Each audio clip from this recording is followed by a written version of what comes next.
Como vocês percebem, nós vamos estudar hoje Gálatas capítulo 2, abra sua Bíblia comigo e vamos lá. Aleluia, Gálatas capítulo 2. O que diz? Vamos ler um pouco aqui. 14 anos depois, subi outra vez a Jerusalém com Barnabé, levando também Tito.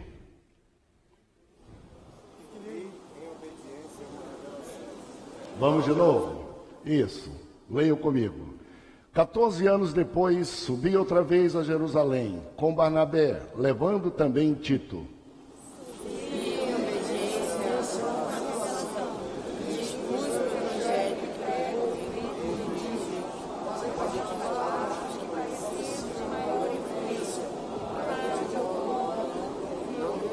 Contudo, nem mesmo Tito, que estava comigo, sendo grego, foi constrangido a circuncidar-se.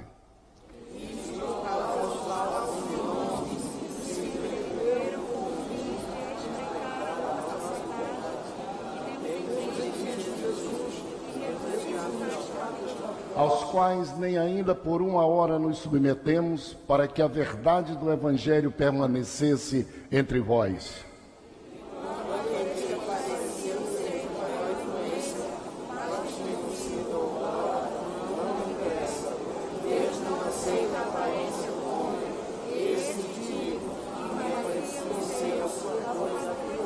Antes, pelo contrário, quando viram o evangelho da incircuncisão fora dado, com a Pedro da circuncisão, Pois aquele que operou fisicamente em Pedro para o apostolado da circuncisão, também operou fisicamente em mim. e quando conheceram a graça que me foi dada, Tiago, Cefas e João, que eram reputados colunas, me estenderam a mim e a Barnabé a destra da comunhão, a fim de que nós fôssemos para os gentios e eles para a circuncisão. Recomendando-nos somente que nos lembrássemos dos pobres, o que também me esforcei por fazer. Quando, porém, Cefas veio a Antioquia, resisti-lhe face a face, porque se tornara repreensível. Com efeito, antes de chegarem alguns da parte de Tiago, comia com os gentios. Quando, porém, chegaram, afastou-se e, por fim, veio apartar-se, temendo os da circuncisão. E também os demais judeus dissimularam com ele, a ponto de o próprio Barnabé ter se deixado levar pela dissimulação deles. Quando, porém, vi que não procediam corretamente, segundo a verdade do Evangelho, disse a Cefas, na presença de todos, sendo tu judeu, vives como gentil, não como judeu, porque obriga os judeus a viverem como judeus? Nós, judeus por natureza, não pecadores dentre os gentios. Sabendo, contudo, que o homem não é justificado por obras da lei, e sim mediante a fé em Cristo Jesus, também temos crido em Cristo Jesus, para que fôssemos justificados pela fé em Cristo, e não por obras da lei, pois por obras da lei ninguém será justificado. Mas se, procurando ser justificado em Cristo, fomos nós mesmos também achados pecadores, dá-se-á o caso de ser Cristo ministro do pecado? Certo que não. Porque se torno a edificar aquele que destruí, a mim mesmo me constituo transgressor. Porque eu, mediante a própria lei, morri para a lei, a fim de viver para Deus. Estou crucificado com Cristo. Logo, já não sou eu quem vive, mas Cristo vive em mim. E esse viver agora que tenho na carne, vivo pela fé no Filho de Deus, que me amou e a si mesmo se entregou. Vamos ler o verso 20 novamente, muito importante esse verso para a gente, e o 21 juntos, vamos lá. Logo, já não sou eu quem vive, mas Cristo vive em mim, e esse viver que agora tenho na carne, vivo pela fé no Filho de Deus, que me amou e a si mesmo se entregou por mim. Não anulo a graça de Deus, pois se a justiça é mediante a lei, segue-se que Cristo morreu em vão. Tome assento, louvado seja Deus. Coisa gostosa, esse barulho de Bíblia, de leitura da Bíblia, seja livro de papel, seja ao livro eletrônico é muito importante. E quase sempre as pessoas perguntam por que a gente não coloca no telão essa leitura, exatamente para que a gente não habitue a igreja a deixar de portar alguma forma de Bíblia e conhecer a sua própria Bíblia. Porque a proposta nossa é exatamente essa. Aqui no culto, a gente lê pelo menos um capítulo por domingo, ou grande parte do capítulo, e estuda também. Por quê? Porque a maioria dos irmãos, às vezes, traz a revista Escola Dominical e lê e estuda na revista e despreza a Bíblia. E para nós, a leitura principal, original, indispensável é a Bíblia. E a revista nos serve de ajuda.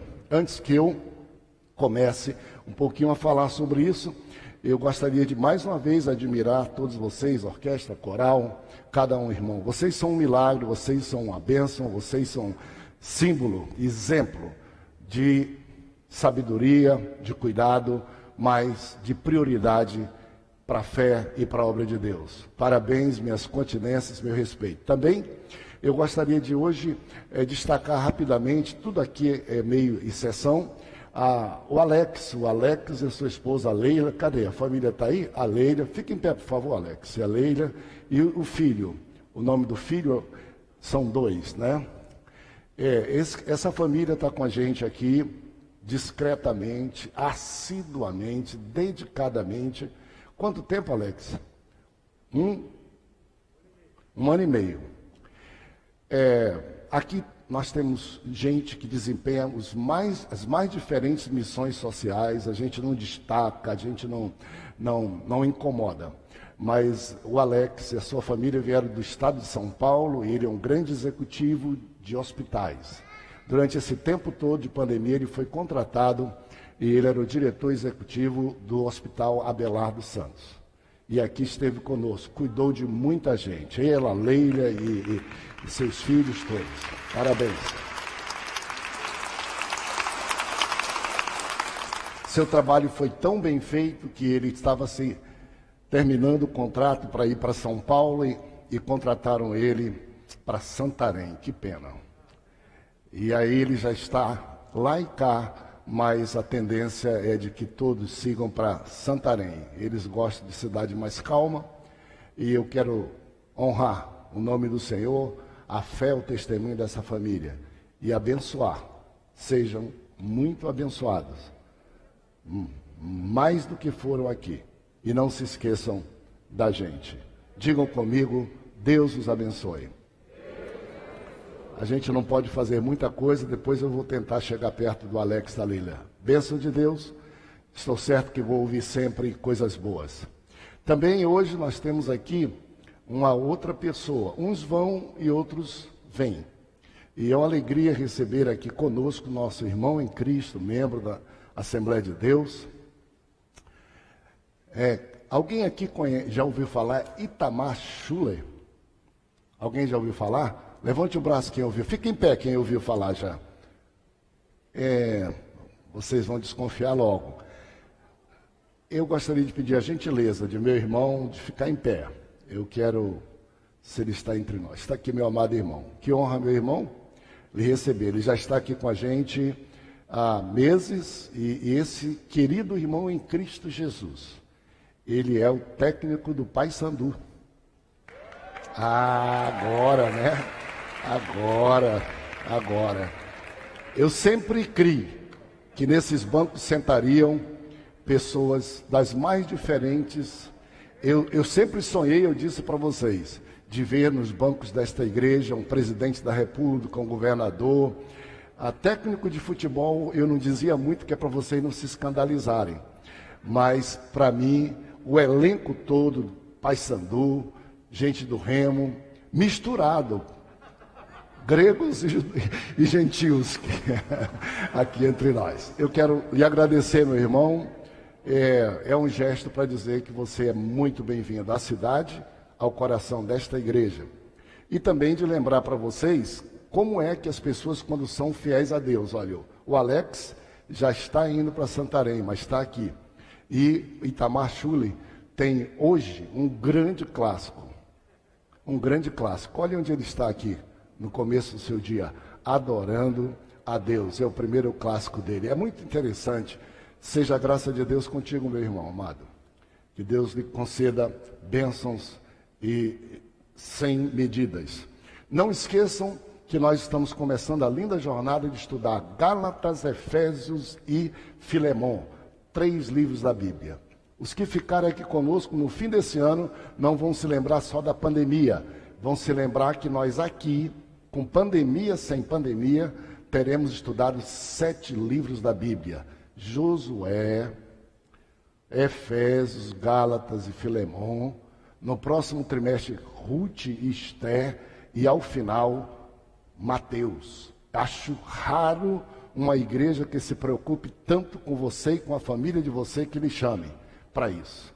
Então, é só vir aqui 1 hora e 15, você fará tudo isso, lerá, estudará. E adquiram a nossa guia de estudo, que é muito importante ter na sua casa. E por fim, deixa eu dizer para você, aqui, cadê? Está aqui nossa Bíblia, né?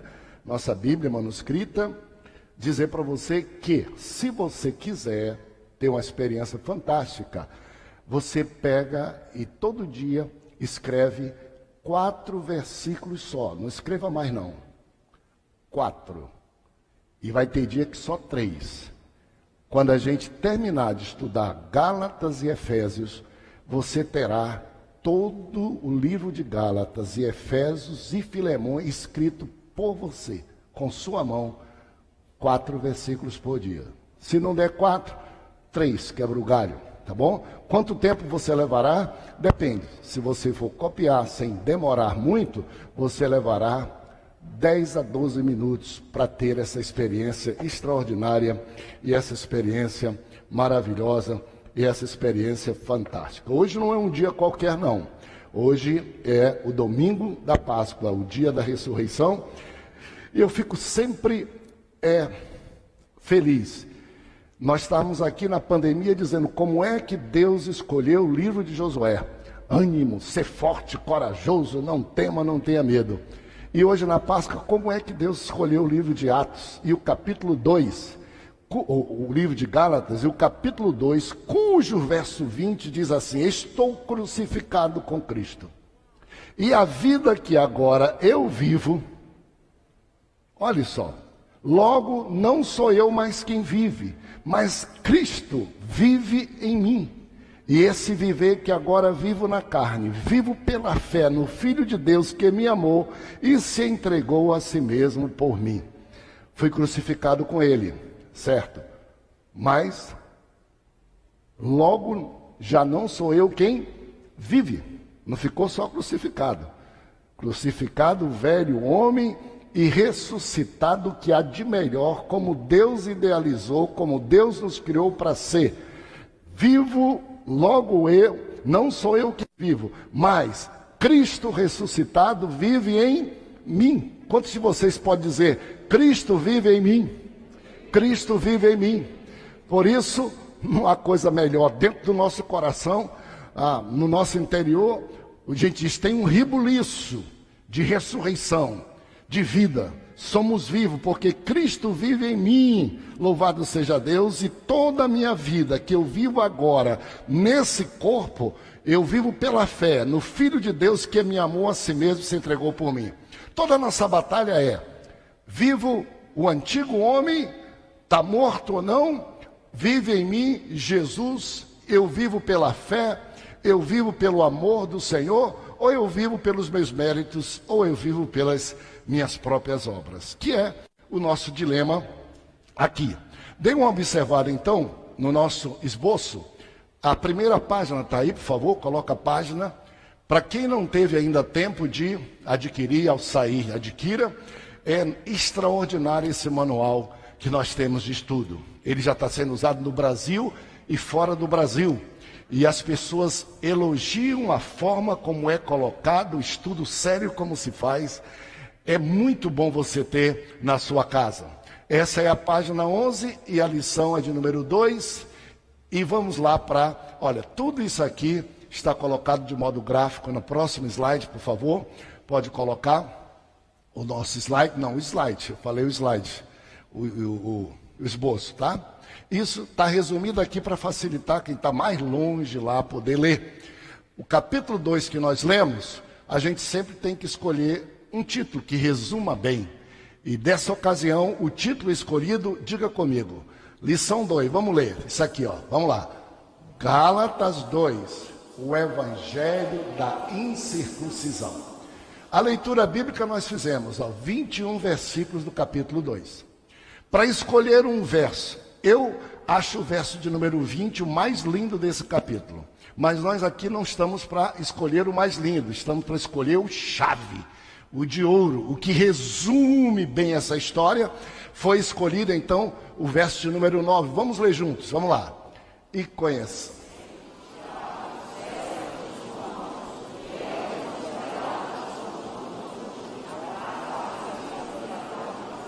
Deram comunhão comigo e com Barnabé, para que nós fôssemos aos gentios e eles à circuncisão. Porque a temática aqui é o evangelho pregado aos judeus, aos da circuncisão, e a pregação do evangelho para os gentios, os que não eram judeus e que não adotavam a lei de Moisés. Ao final, nós vamos ter uma conclusão boa, vamos ler juntos a conclusão, vamos lá. Uma vez edificamos com a morte de Cristo,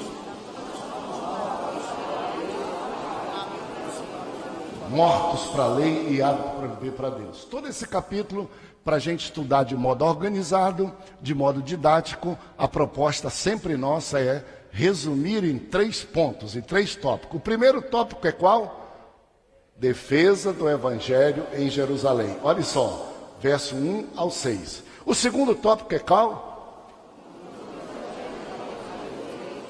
Olha, 7 a 10. E por fim, 11 a 21. Estudamos o capítulo todo de modo organizado, em 3 pontos. Você vai sair daqui e vai lembrar. Eu li o capítulo 2 de Gálatas. Eu estudei o capítulo 2 de Gálatas. E no capítulo 2 de Gálatas, a visita de Paulo a Jerusalém para falar do evangelho pregado aos gentios.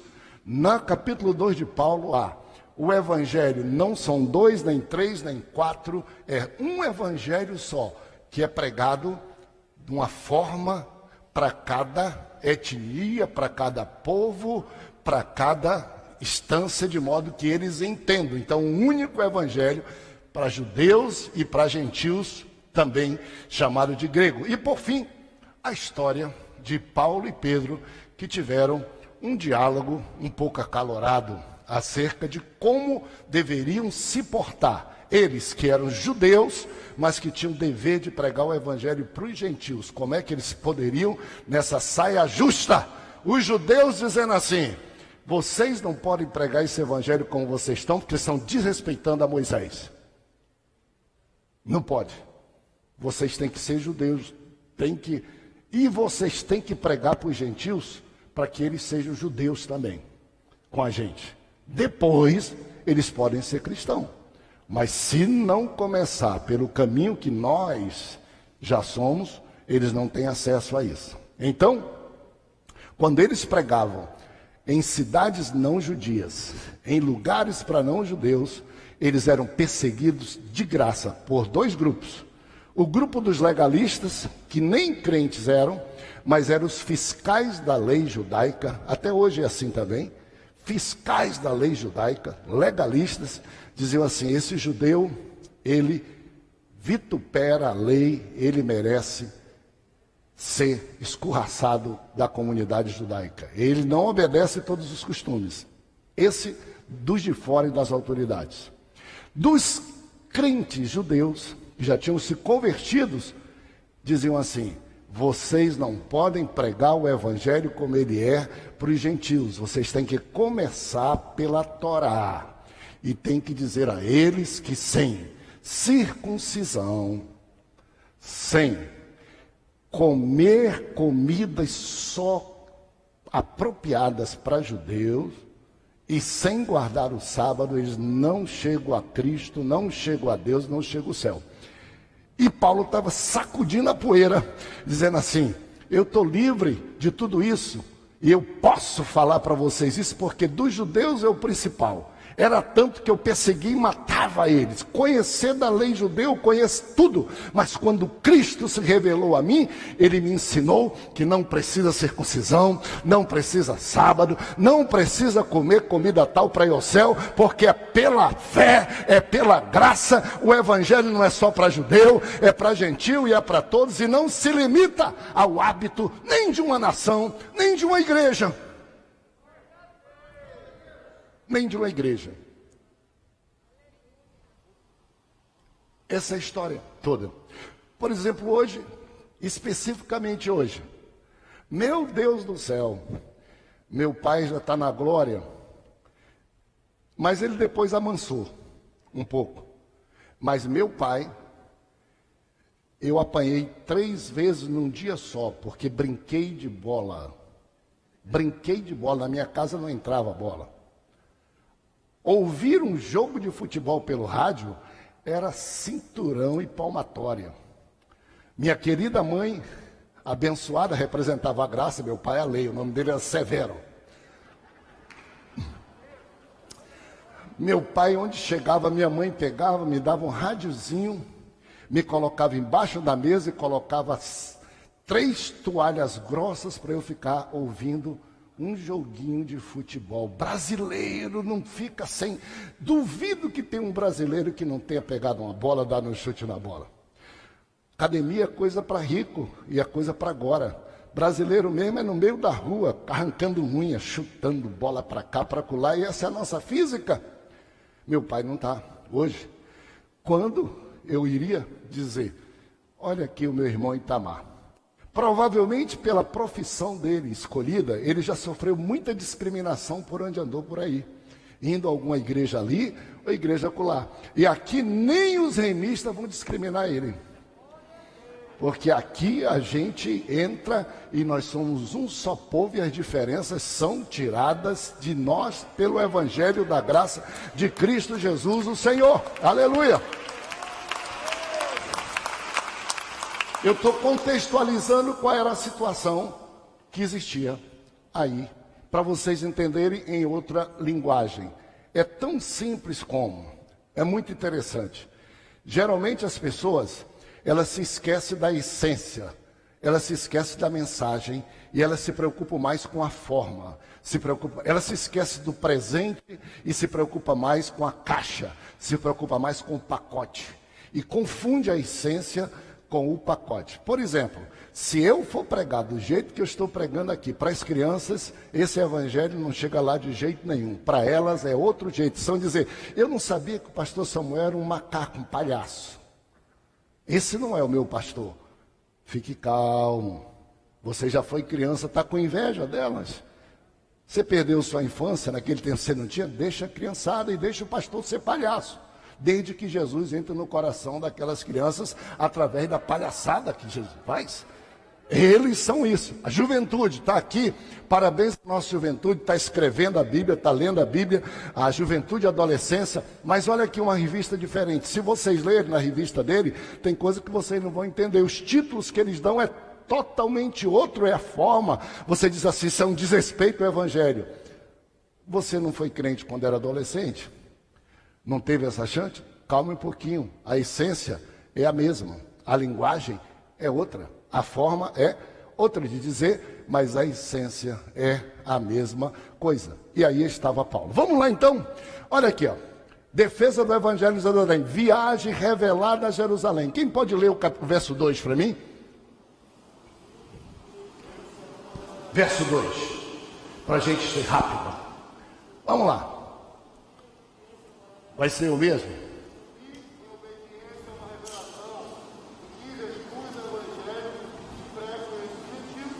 Mas em particular aos que pareciam ser de maior influência, para de algum modo não correr ou ter corrido embora.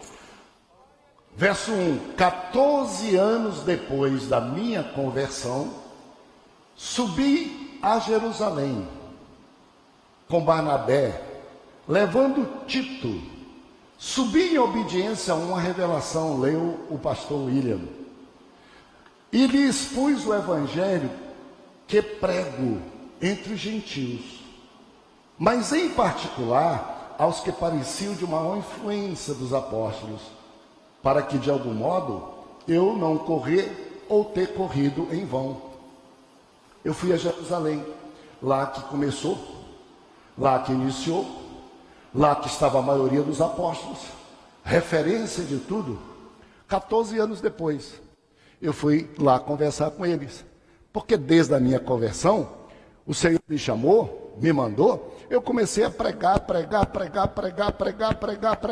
Muita gente aceitando Jesus por onde eu passava, e agora apareceu esses falsos irmãos que vieram de Jerusalém e estão dizendo: você não é apóstolo porque você não era dos 12. E o evangelho que você prega é um evangelho de segunda classe, porque você não manda circuncidar, não manda guardar o sábado e não manda comer só comida kosher. Essa palavra guardem para vocês, kosher. O que é? Comida que é criada, comida que é morta, comida que é tratada, comida que é temperada do modo que os judeus querem que seja. Para ser meio grosseiro, porco não. Outros comidas, tá? Que eu não vou entrar aqui no detalhe. Uma restrição. O problema não é se você circuncida-se, o problema não é se você descansa no sábado ou domingo, o problema não é esse, o problema é você querer crer que isso é que te salva, que Jesus morreu em vão e que ele não é suficiente, que tem que ser ajudado. Tem que ser Jesus e o sábado, Jesus e a comida, Jesus e a circuncisão. Sem a circuncisão, nem Jesus. Não acontece. Esse é que é o problema. As pessoas gostam de coisa que elas pagam, que elas pegam. Por isso que tem muita gente aí que não quer Jesus, porque pela fé eles acham muito doido. Eles preferem dizer: a salvação eu ganho, eu trabalho, eu tenho boas obras. O problema é que não ganha, porque por boas obras ninguém é salvo, por dinheiro ninguém é salvo, por influência ninguém é salvo, é pela fé. E se você perguntar: pastor, por que não é? Pergunte de Jesus. Sabe o que foi que Paulo disse? Disse assim: não me envergonho do evangelho de Cristo. Ótimo. Por quê? Porque é poder de Deus. Para quê? Para a salvação de todo aquele que crê. Primeiro do judeu e depois dos outros. E a gente pensa: discriminação primeiro. Não, é porque o evangelho começou lá, Jesus era judeu, foi onde nasceu. Não é uma questão de exclusividade, é uma questão de espaço temporário. E a Bíblia diz: o justo vive pela fé, porque a justiça de Deus, verso 17 de Romanos, se revela no evangelho. Justiça de Deus no evangelho. Qual é a justiça de Deus no evangelho? Aqui, um diz que é pela lei, aqui um diz que é pela circuncisão, aqui um diz que é pelas obras, aqui um diz que é pelo a importância, alguns dizem que é pela fama. Isso tudo não é justiça, porque se é pelo dinheiro, o pobre está lascado. Se é pela importância, o simples não consegue.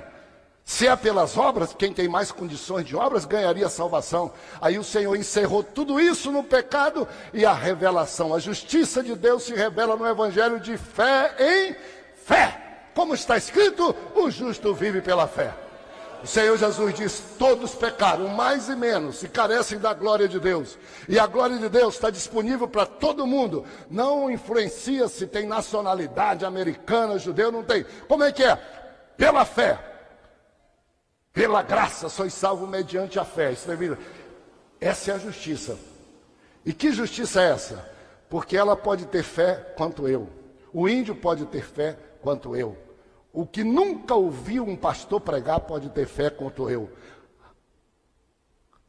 O amor de Deus se revela no céu, na terra, na natureza. E quem tem um pouco de juízo adora a quem lhe fez, a quem é acima de si, a quem criou o universo. Ao invés de dizer: eu sou alguém criado pelo Big Bang, eu sou criado por uma ameba, eu sou alguém criado por uma evolução. Para e diz assim: se eu sou perfeito, se eu penso mais do que o computador, se eu sinto mais do que qualquer coisa, se em mim eu sou um ser completo que nenhum homem faz, e não foi eu que me fiz, quem me fez? E Ele é Deus. Se eu vivo aqui, respiro ar, vejo essas mangueiras bonitas, e não foi eu que fiz, eu como essa manga toda, quem fez? Ah, ninguém fez, isso aí foi uma desordem no universo. Isso é falta de fé. A Bíblia diz o insensato no seu coração, não há Deus. E a Bíblia diz assim, tornam-se semelhante a eles, aos deuses que eles fazem, aqueles que fazem deuses assim. Então, ele foi a Jerusalém, 14 anos depois. Para quem não veio no domingo passado, vocês vão aprender muita coisa, mas deixa eu mostrar para vocês só um mapa que está na revista, tá? Está na revista, você precisa ter, coloque aí, ó. Eu disse, não vou explicar muito hoje, porque expliquei domingo já. Este mapa, ele é precioso. Porque esse mapa diz viagem de Paulo em seus primeiros anos. Olha só o que diz o capítulo 2. 14 anos depois, subi outra vez a Jerusalém. Quem está com a Bíblia aberta, olha o capítulo 1, verso 18. Decorrido 3 anos, então subi a Jerusalém. Paulo foi a Jerusalém com 3 anos de convertido a primeira vez, e depois com 14 anos. Isso não está escrito em nenhum lugar na Bíblia, é uma revelação do coração dele que está em Gálatas. Quando a gente fala de Paulo, a gente fala, se converteu, e a gente fala, 3 viagens de missionário e viagem para Roma. Tem muito mais, só aqui no livro de Gálatas 1 e 2, vocês conhecem essa trajetória toda de Paulo aqui, só aqui, tá? Dos primeiros anos, tá? Olha aqui, ele nasceu em Tarsus, veio para Jerusalém, de Jerusalém se tornou o homem mais famoso, a autoridade pegou carta e matava e acabava com a igreja, ele foi para Damasco, para prender, ele foi para Damasco, ele vai ler para mim, quando não faltar alguém dá para ele ler, tá? É o Jojo. Foi para Damasco, atenção, aqui chegando em Damasco ele foi salvo por Cristo Jesus, olha só, o que é que ele fez nos 14 anos? Atenção, só aqui é dito, ele saiu de Damasco e ele foi para o deserto da Arábia, ele ficou no deserto da Arábia, quase 2, 3 anos, lendo, estudando, orando, sendo ensinado por Deus e já pregando o evangelho no deserto, ninguém sabia. Daqui ele voltou de novo para Damasco, e de Damasco, que ele estava aqui em Damasco, aí ele veio a Jerusalém a primeira vez. Isso está no capítulo 9 de Atos, aqui, essa Jerusalém. Aqui ficaram com muita raiva dele e queriam matar. Aqui em Damasco vocês sabem, né? Ele que perseguia todo mundo, perseguiram ele, que ele teve que descer o muro dentro de um cesto, para fugir. Começou a perceber. Aí ele veio para Jerusalém, daqui perseguiram, ele foi para a terra dele, ó, Tarsus, onde ele estava. E aí, em Tarso, quando surgiu a igreja de Antioquia, que nós vamos falar, Barnabé, que era a pessoa mais próxima do que ele, Barnabé não era apóstolo, Barnabé foi cuidar da igreja em Antioquia, e a igreja cresceu tanto, ele disse, preciso de ajuda, quem me ajudará? E o Espírito mostrou para ele, ele lembrou Paulo de Tarso, ele foi lá em Tarso, pegou Paulo e veio embora para Antioquia, que aqui não está revelado, porque agora, aí já começa a estar na Bíblia. Então, muito interessante. Gálatas dentro do sentido, pode voltar, ao sentido de viagens, tá ok? Por isso, a viagem revelada a Jerusalém. 2 viagens ali, o mapa está descrito. Muito bem, falsos irmãos, verso 4, quem lê? E isso por causa dos falsos irmãos que se entremeteram com o fim de esperar, de espreitar a nossa liberdade que temos em Cristo Jesus e reduzir-nos à escravidão. Ok? Veja o que nós estudamos no domingo passado e agora também, uma coisa.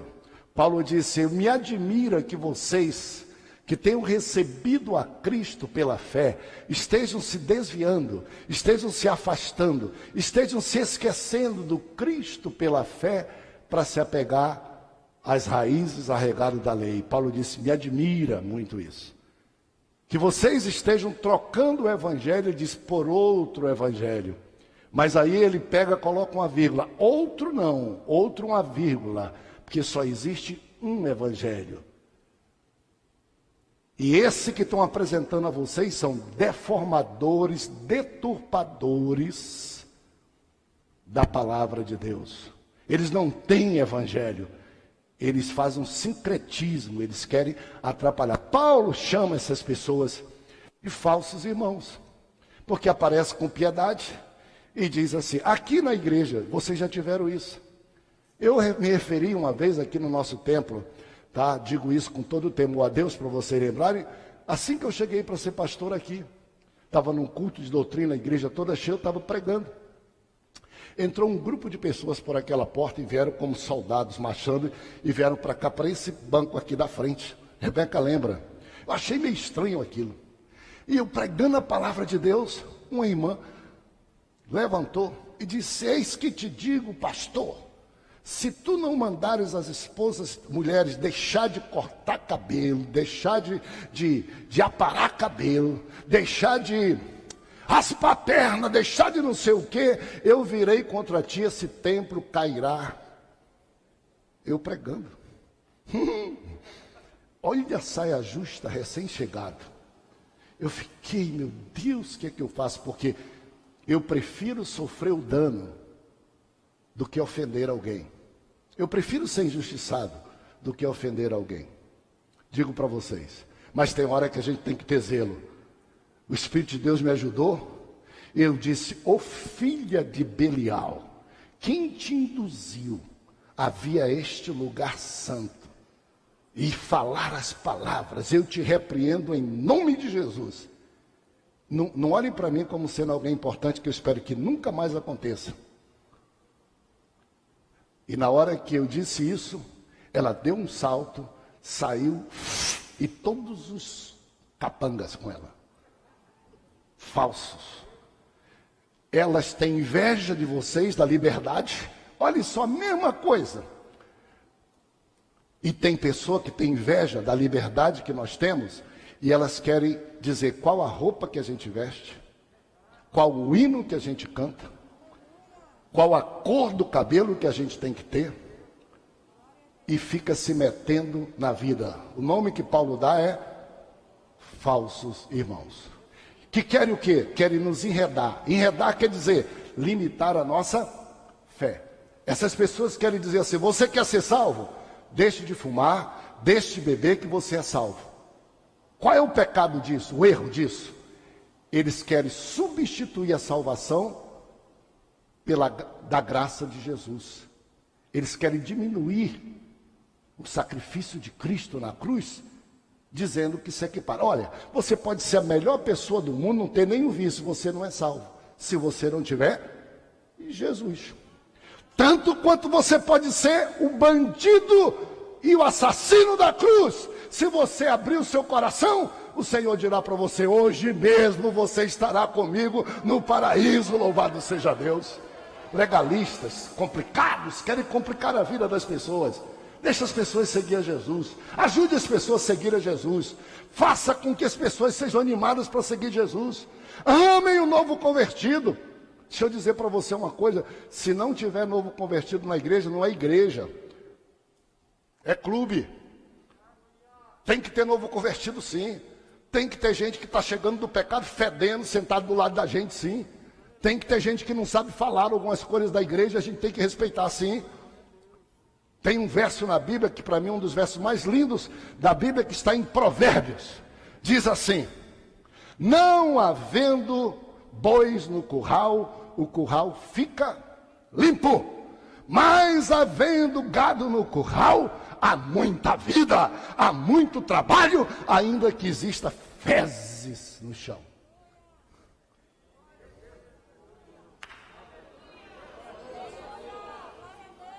Isso aqui é casa de vida, que é casa de salvação. Isso aqui não é clube, não. Isso aqui não é casa de feitos, tem que ter gente. Lamentavelmente tem, mas tem gente que fracassa, a gente ajuda. Nossa missão é dar mão para as pessoas. Assim como também Salomão disse assim: não sejas demasiadamente justo. Vocês já sabiam disso que está na Bíblia? Um dia eu citei isso e o irmão disse: não está na Bíblia, porque a Bíblia diz que a gente tem que ser justo e mais justo. Pelo contrário, na Bíblia está: não sejas demasiadamente justo, porque te complicarias a ti mesmo, querendo ser justo naquilo que você nunca vai ser e não pode ser.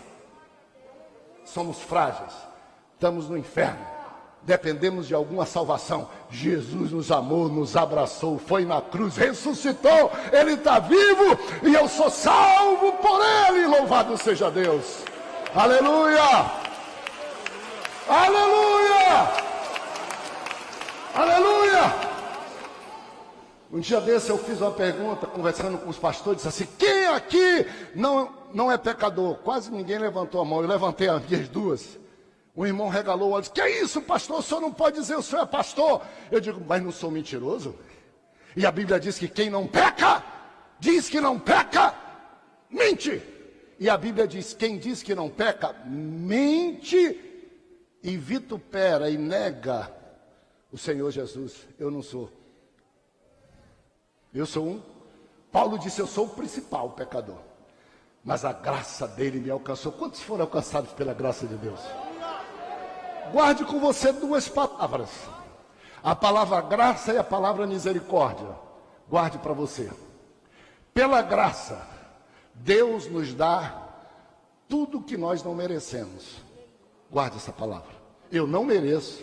A graça de Deus, a palavra graça nós estudamos no domingo. A graça de Deus, a graça quer dizer favor imerecido, presente merecido, mas tem um outro significado.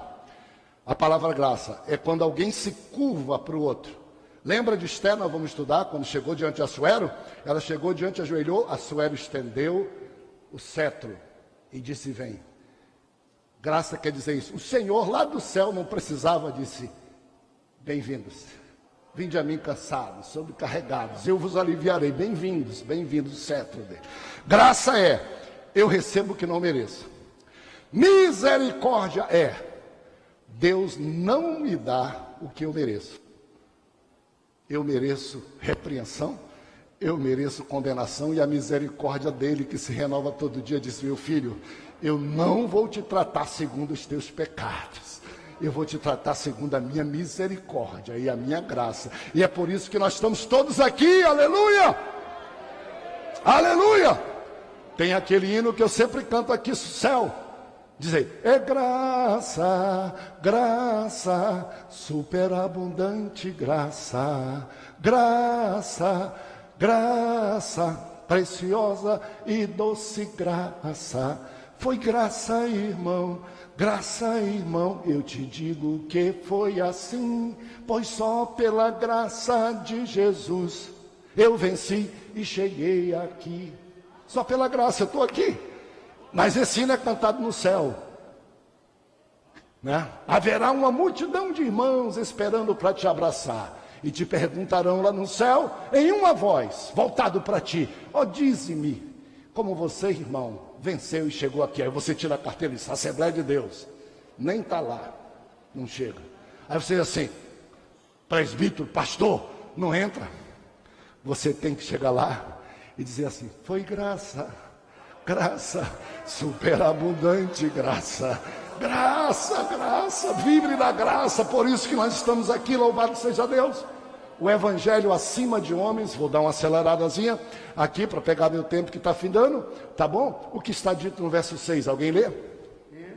Quanto àqueles que pareciam ser de maior influência, quais tenham sido, outrora não me interessa. Deus não aceita a aparência do homem. Esses digo que me pareciam ser alguma coisa, nada me acrescentaram. Algumas pessoas dizem que Paulo foi deseducado quando disse aos colunas, aos mais importantes, que eram Tiago, Pedro e João, Paulo foi indelicado. Atenção, a gente tem que entrar no espírito do livro. Paulo estava debatendo um problema que estava acontecendo. E ele estava debatendo dialeticamente. Ele disse: eu fui a Jerusalém e cheguei lá, eu não tinha ido. Eu me converti, eu fui lá para o deserto. Eu passei 3 anos sem contato com ninguém. E eu fui lá para dizer: olha, o que Jesus me ensinou quando ele me salvou, me encontrou, foi isto. Estou errado? Tem alguma coisa diferente? Os que estavam lá disseram não. Está completo. Então não me acrescentou. Não é questão de vaidade, como a gente pensa. O ser humano já vai logo julgando vaidade. Ele era, não. Não me acrescentou, não colocaram nada a não ser que cuidasse dos pobres. Estava completo o evangelho da graça. Então não me acrescentaram. E mais, algumas pessoas vão estudar aqui rapidinho, algumas pessoas vão pegar aqui Pedro e Paulo e vão achar que eles tiveram uma bruta briga, que na verdade eles debateram como é que alguém deve se portar diante do evangelho. Como exemplo para os outros, foi o que eles discutiram, não é? Isso que eles discutiram, vão estar imaginando que foi uma briga. O que é? O evangelho está acima dos homens, e o que é? Paulo resiste a Pedro. Verso de número 7 do capítulo 1. Ainda que eu, ou qualquer outro ser humano, ou um anjo do céu, vinha e vos pregue evangelho que vá além de Jesus e da graça de Jesus, considerem eles maldito, considerem eles anátema. Paulo tinha a convicção tão grande, veja aí o verso de número 8 e verso de número 9. Digo, e depois no verso 9 diz, assim como já disse, eu repito. Ou seja, o evangelho está acima de mim. O evangelho está acima dos homens, está acima dos pastores, está acima dos apóstolos, porque todos nós somos humanos e erramos. E na hora que erra, eu não posso querer que os outros errem comigo, porque eu errei. Eu tenho que ser humilde e dizer, este é o evangelho, e eu errei nisto, e eu não posso ser seguido e nem vou pregar esse evangelho errado. Isso é o que está sendo dito aqui. Não acrescentaram nada. O único evangelho para judeu, vou passar rápido, porque nós já tocamos disso aqui. O nome é Evangelho da Incircuncisão. Nome difícil, né? Deixa eu confessar para vocês. Eu só aceitei, junto com o comentarista, colocar essa palavra aí, porque está aqui na Bíblia. E é bom. A gente fala muito em circuncisão. O contrário de circuncisão é incircuncisão. Não circuncisão. E todos nós que já estamos aqui, já sabemos o que é circuncisão. Circo e cisão. Cisão é corte, circo é círculo, que é nada mais, nada menos do que uma pequena cirurgia que o judeu pratica ao 8º dia em qualquer criança, na glande do pênis da criança. Ele abre na marra, no 8º dia, no sangue puro, não pode ter muita anestesia não. Isso é deles, do pacto com Abraão. Eles queriam que nós de Belém fizéssemos isso também. Nós tínhamos que fazer, e todos vocês aqui, os homens todinhos aí, não podiam estar aqui. Tinham que ser circuncidados, ok? Um único evangelho. O Senhor, Paulo veio e disse assim, amigos, vocês são judeus? São. É costume do judeu? É. É tradição do judeu? É. Parabéns. Isso nada tem a ver com salvação. Isso é um sinal da nacionalidade. Fique com vocês, não misturem as coisas. Os gentios, os gregos, não têm esse hábito. E você não pode impor a ele esse hábito para que confunda que isso faz parte da salvação. De jeito nenhum. Isso é um único evangelho. Não são dois evangelhos. Atenção, meus irmãos. Quando a palavra diz evangelho do judeu e evangelho para gentil, quando a palavra diz evangelho da circuncisão, evangelho da incircuncisão, não está dizendo que tem dois evangelhos. Está dizendo o evangelho como pregado para o judeu que se circuncida e o evangelho como tem que ser pregado para o gentil que não se circuncida. Para o judeu não desfaçam nada do costume de vocês, porque isso não tem nada a ver com a salvação. A salvação é pela graça em Jesus. Olha o evangelho. Para o gentil não precisa ser como eles estão ensinando, você circuncidar nada, porque isso não tem nada a ver com a salvação. A salvação é em Jesus. Teve diferença do evangelho? Não, teve diferença da abordagem do Evangelho. Teve diferença da bondade do Evangelho. Imagine só a pessoa chegar aqui e dizer assim, para ser crente não pode comer açaí. Aí o pau ia quebrar, né? Aqui, tá bom? E por fim, Paulo resiste a Pedro. Nós já tocamos muito sobre isso. Paulo resistiu a Pedro por quê? Leia para mim, por favor, o verso de número 11. Quando, porém, Cefas veio a Antioquia, resisti-lhe face a face, porque se tornara repreensível. O próximo verso, pode ler? Com efeito, antes de chegarem alguns da parte de Tiago, comia com os gentios.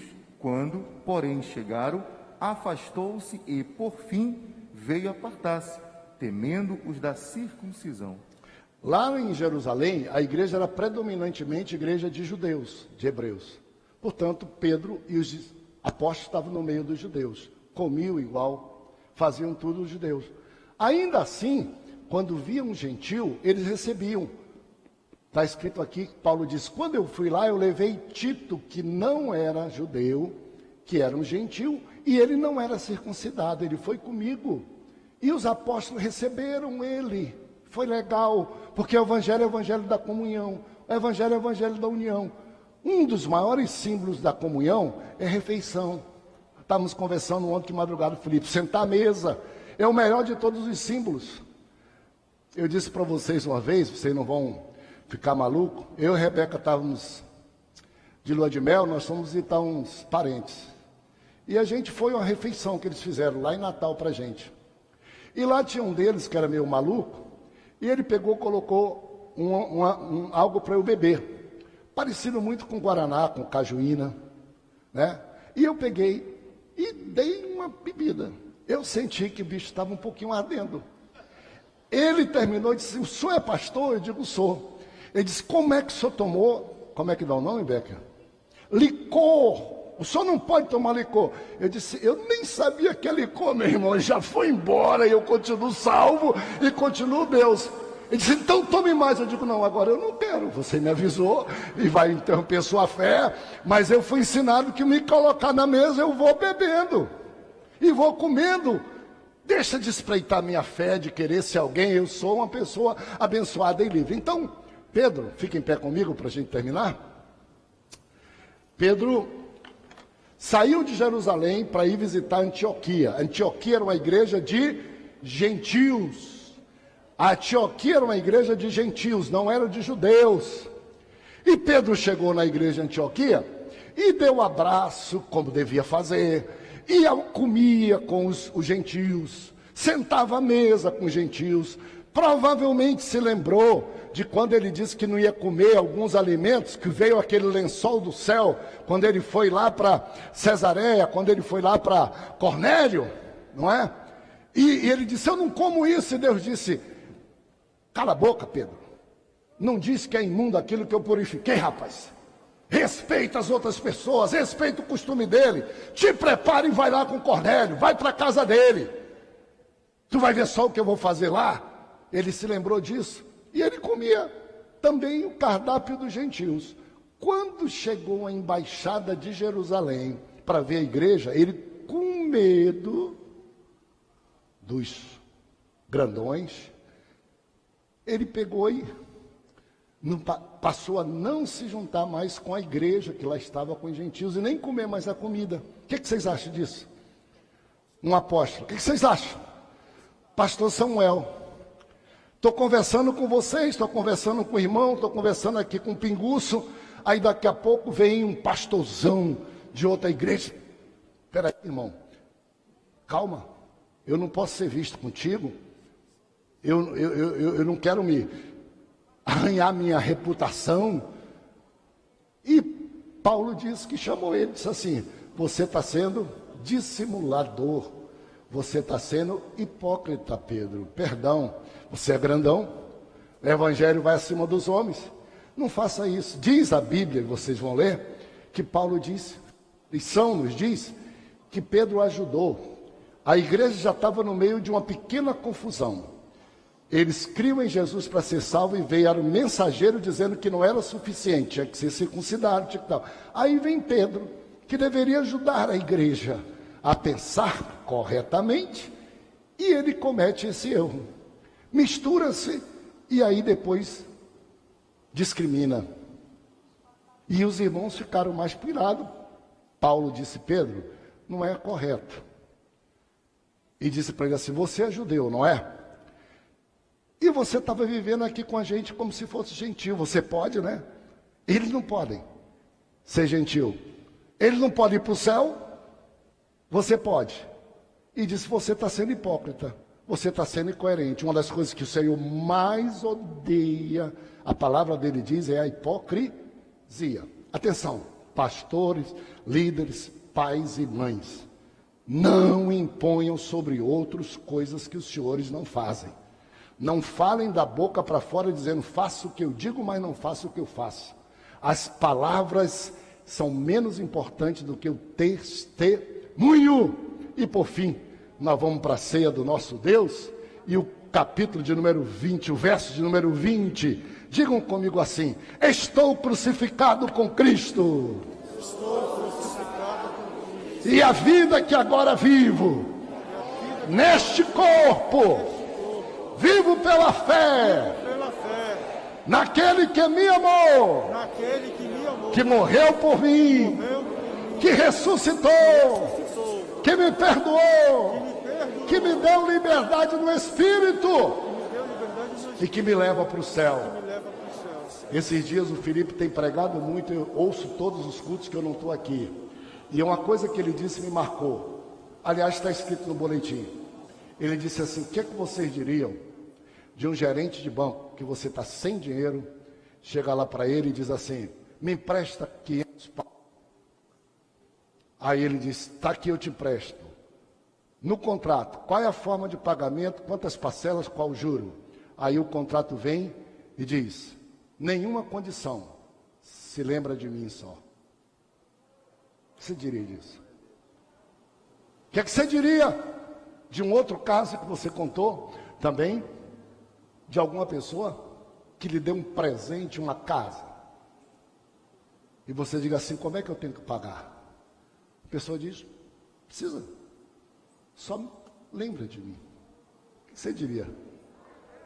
O que você diria de Deus, que desceu do céu, tomou forma humana, foi na cruz, pagou os seus pecados, lhe deu o céu?